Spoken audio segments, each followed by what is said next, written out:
morning everyone. In previous videos, you have seen what is the orthographic projection, what are the views that we see in the front, horizontal plane, vertical plane, and the profile plane, and how the orthographic views, that is front view, top view, and left hand side view, are drawn with respect to the given method, that is either it may be first angle method or it may be third angle method. So we have seen some problems, we have seen some isometric objects or an object for which we have to draw its projections, but we have not studied the details, like the object was not having any dimension. म्हणजे आपण असे objects बघितले की त्याचे dimension नव्हते. आपण काय बघितलं, फर्स्ट रिव्ह्यू बघितला की हा जर ऑब्जेक्ट असेल तर त्याचा फ्रंट व्ह्यू काय असेल, टॉप व्ह्यू काय असेल, लेफ्ट हँड साइड व्ह्यू काय असेल, राईट हँड साइड व्ह्यू काय असेल, हे आपण बघितलं. So actually now we will solve some problems whose isometric view is given, that is an object is given with full dimensions, सगळे डायमेन्शन्स दिलेत आणि मग आपण ते काढूया. सो आपण आधी प्रॉब्लेम्स का बघितले विदाउट डायमेन्शन्स की एक आयडिया मिळायला, so that it will be very helpful आणि तुम्हाला सोपं पडेल की डायरेक्टली विथ डायमेन्शन्स काढण्याच्या ऐवजी फर्स्ट आपण फ्रंट व्ह्यू काय येतो, टॉप व्ह्यू काय येतो, लेफ्ट हँड साइड व्ह्यू काय येतो, राईट हँड साइड व्ह्यू काय येतो ते बघितलं. And first angle मेथडला left hand side view काढायचा असेल तर तो कुठे येतो, राईट हँड साइड काढायचा असेल तर ते कुठे होतो ते बघितलं. थर्ड अँगल मेथडला पण सिमिलरली आपण बघितलं. सो ॲक्च्युअली आपण isometric view or an object त्याला म्हणतो विथ डायमेन्शन्स, त्याचे आपण ऑर्थोग्राफिक प्रोजेक्शन्स काढूया. So first problem here you can see is to draw the orthographic projection for the given isometric view. Here you have to use the first angle method. I have not mentioned here, just mention here it is first angle method. So first step, the basic first step काय असते, जो आपल्याला object दिला असतो तो read करायचा. म्हणजे काय करायचं, आता हे बघा हा ऑब्जेक्ट आहे म्हणजे स्टेप्स आहेत, स्टेअरकेसचा एक पार्ट आहे, राईट. सो ह्याची लेंथ काय दिली आपल्याला 120 mm. Now this all dimensions are given in mm. Usually तुम्हाला mm मध्ये दिलं जातं. मग आपल्याला जर कमी डायमेन्शन्स, कमी साइजेस असतील सगळ्या तर आपण साईज इन्क्रीज करतो, जे तुम्हाला मी रेशोज दाखवले त्यानुसार 50:1, 100:1 आणि ह्याने इन्क्रीज करतो. If the sizes are far big, it is not possible to draw the projections in a single page, then they are reduced by 1:2 ratio, 1:2.5 ratios, then reduce करतो. So इथे हे जे dimensions दिलेत they are in mm. So the length is given is 120 mm. आता ही length इकडे 120 आहे, तीच length इथे डिवाइड केले, means this step has length 40 mm, this step has length 40 mm and this step has length 40 mm. कारण 40 किती राहतं 80 मधनं 120 मधनं 80 गेलं की ही लेंथ किती असणार आहे, ऑब्विसली 40, राईट. मग आपल्याला ही लेंथ दिली आहे 120, त्यानुसार आपल्याला ह्या प्रत्येक स्टेपची लेंथ कळली. Now total height of this view is 80 mm. Okay, now they have divided this as ही एवढी हाईट 20 mm आहे, ही एवढी हाईट 40 mm मेन्शन केलं. So 40 + 20 gives 60. So remaining height is also 20 mm. 20 + 40 gives 60, 60 + 20 80. हे सगळं रीड करता आलं पाहिजे. So clear about 120 mm and 80 mm. 120 is the length, 80 mm is the height and breadth is 60 mm. Clear? हे झालं isometric view, given isometric views reading. आता we have read the drawing, now we have to draw its projections.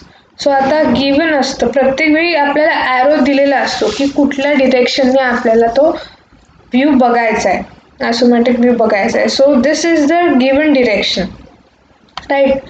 So आता इथून बघितल्यावर आपल्याला front view काय दिसणार, हा पार्ट दिसणार, राईट, हा असा पार्ट फ्रंट व्ह्यू दिसणार.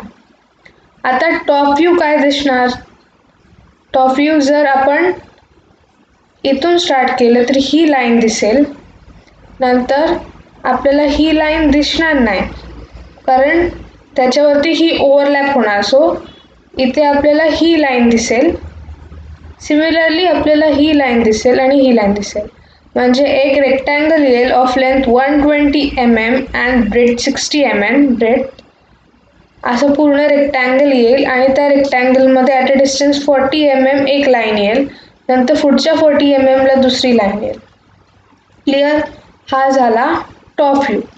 नाव आपल्याला आपण इकडनं बघितल्यावर आपल्याला व्ह्यू दिसणार आहे. सो हा पार्ट कुठला झाला, लेफ्ट हँड साइड व्ह्यू झाला. Okay, so first angle, in first angle method I have told you की if you have to draw a left hand side view it will come towards the right of the VP.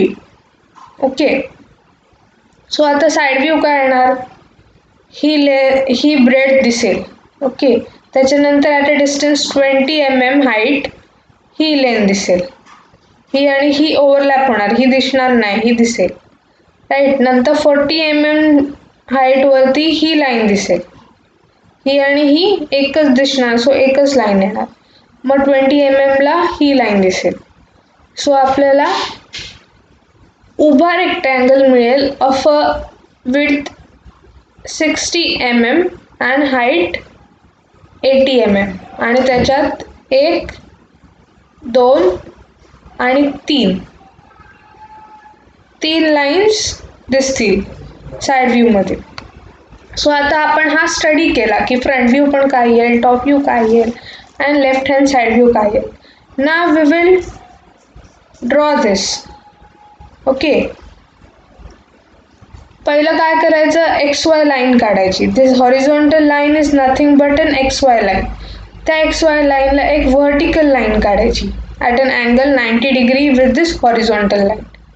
Clear.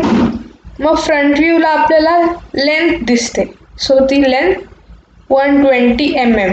म्हणजे आता scale काय घ्यायचं, फुल scale घ्यायची 1:1. म्हणजे for 1 mm is equal to 1 centimeter. Assume 1 mm is equal to 1 centimeter. Okay. But 120, so इथे ही 120 mm आहे, right. ती convert करा सेंटीमीटर्स मध्ये, म्हणजे ही 12 सेंटीमीटर्स लेंथ काढा. ओके, त्यानंतर आपल्याला ही हाईट दिले 20 mm, मग ही 2 सेंटीमीटर काढायची. ओके, आणि नंतर हे 40 mm आहे म्हणजे 4 सेंटीमीटरने काढायचे. हे 40 mm आहे म्हणजे 4 सेंटीमीटर काढायचं. हे 40 mm आहे म्हणजे 4 सेंटीमीटर काढायचं. आणि हे 20 mm आहे, मग हे 2 सेंटीमीटर घेऊन मग रिमेनिंग पोर्शन हे लाईन हे करायचं. सो इथं स्केल काय येणार, 10 mm is equal to 1 centimetre. Okay, आपण आधी काय केलं, XY लाईन काढली, नंतर त्या लाईनला एक परपेंडिक्युलर लाईन काढली आणि स्केलिंग काय केलं, फुल स्केल 1:1. ओके, बट आता हे mm मध्ये आहे तर आपण सेंटीमीटर्स मध्ये करायचं. सो इट इज 120 mm म्हणजे 20 सेंटीमीटर्स. 120 mm म्हणजे 12 सेंटीमीटर्स. तसं घेऊन ह्याचे डायमेन्शन्स काढायचे. Okay, 120 mm is nothing but 12 centimeters.